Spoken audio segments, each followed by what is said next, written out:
haddaan qiso yar idin sheego ninbaa maraykanka ninbaa ii warramaya maraykanka wuxuu igu yidhi maalin baa waxaa dhacday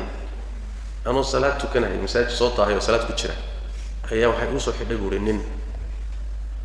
ninku waa caddaan buu yidhi ninka jidhkiisa dhan waxbaa ku sawiran salaaddii waan ku jiraa ninkan gadaal igaga soo xidhay salaadda yaan yaro milixsaday buuhi markaasa waxaan arkay buuhi jidhkiisa oo dhan wada doorsoon markaasa waxaan is yidhi wallahi kuwani kani malaha gaangiskii wax dili jiray weeye malaha inuu ku diluu rabaa salaaddii wuxuu yidhi waswaas baan ku dhamaystay iyo baqdin salaaddii markaan ka baxay ninkii si caadi uu ila tukaday salaaddii buu ka baxay markaan ka baxan oo bannaanka u baxnay masaajidkaan weydiiyey buuhi wareedha nin muslim aad u eg tahay maxay tahay waxaan ninkii wuxuu yidhi gaal baan ahaan jiray gabadh soomaali ah ayaan saaxiib la ahaa buuri anoo gaal ah gabadha marka wuxuu yidhi iyada lafteedu ma fiicnayn qashinka iyo khamrada iyo tumashada iyo waxaana saaxiib ku ahayn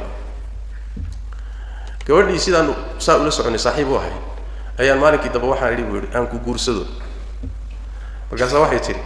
gaal baa tahay oo ima geydid gaal baa tahay oo ima guursan karin saaxiibnimadiina way ogoshahay guurna ma ogo maanaa iimaan baa ku jira sooma caasiyad ba ha ahaatee laakiin iimaan baa ku jira waxay tidhi ima geydid oo ima guursan kartid ayib seen kugu guursadaa soo islaam bay tiri waayahay buu yidhi kaxeeyo ciddii islaamin lahayd ii geey way soo kaxaysay bay tiri wadaad buu ii keentay wadaadkii baa ii islaamiyey markuu islaamiyey baan diintii marka sii baadhay buui waxbaan sii akriyey waan sii akriyey diintii baan ogaaday buui xaqiiqadeeda waan fiicnaaday khamradii baan ka baxay sinadii baan ka baxay qashankii baan ka baxay gabadhii saaxiibnimadeedii waan gooyey waan hagaagay buui waa adiga ay arkahay buui masaajidkaasaan joogaa waa cibaadaystaa waan fiicnahay laakiin waxaa dhacday buui anoo fiicnaaday oo wadaad noqday oo diintii ku hagaagay ayaan gabadhii oo weli sidii ah yaan u tegay buui waxaan idhi buui naa sidani diintaad igelisay ma ahe ka soo bax diintaad ii sheegtay een galay iyo waxaad haysa isma lehe waxaan ka soo baxay aan isguursanay gabadhii wixii bay ka soo baxday buui waan guursaday buui way xijaabatay iyadoo fiican oo toosan iyo hadda xaas ii tahay buui carruurna ii dhashay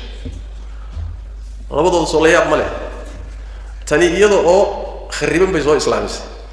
iyadana isagii ay islaamisay baa soo hagaajiyey oo ilaahay sabab uga dhigay soo baa waxaa laga yaabaa gabadhaas meesha ilaahay hagaaggeeda ka bilaabay inay ahayd nin gaala inuu guursado markay diiday halkaasaa furuhuba ka bilowday soo maarta furuhu wuxuu ka bilowday gaal baa tahay ima guursan kartid